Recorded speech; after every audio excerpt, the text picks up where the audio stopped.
Guys क्या होगा अगर ट्रेन का ड्राइवर और असिस्टेंट ड्राइवर दोनों सो जाए या फिर बेहोश हो जाए।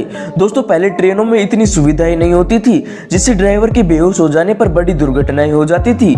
ऐसी सिचुएशन को हैंडल करने के लिए अब ट्रेन के इंजन में विजिलेंस कंट्रोल डिवाइस लगा होता है। गाइज ये डिवाइस नोटिस करता है कि 1 मिनट के अंदर ड्राइवर ने ट्रेन की स्पीड कम या ज़्यादा की है या नहीं, या फिर ब्रेक या हॉर्न दबाया है या नहीं।